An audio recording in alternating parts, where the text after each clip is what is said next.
பார்ப்பது எதை காட்டுகிறது? வேலை பலு. உலகத்தை பார்ப்பது, உலகத்தின் கவலைகள், உலகத்தையே பார்த்து உலக வேலைகளே செஞ்சிட்டு யாரை பார்க்கல? அவங்க கர்த்தரை பார்க்கலையே.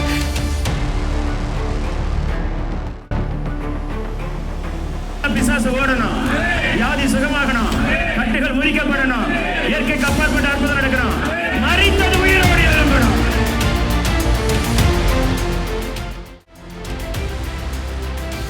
இதுவரை நீ பெற்றிராத ஒரு தெய்வ பலத்தை இப்பொழுது ஆவியானவர் உன்மேல் ஊற்றுவார். நீ நிற்கணும், நீ நின்றுதான் ஆகணும்.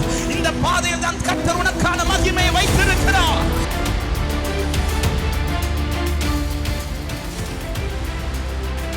குறித்த காலத்தில் ஆபிரகாமுக்கு ஈசாக்கை தந்தது சத்தியம் என்றால், உண்மை என்றால், கர்த்தர் உன்னை பார்த்து சொல்லுகிறார், குறிக்கப்பட்ட காலம் வரப்போகிறது.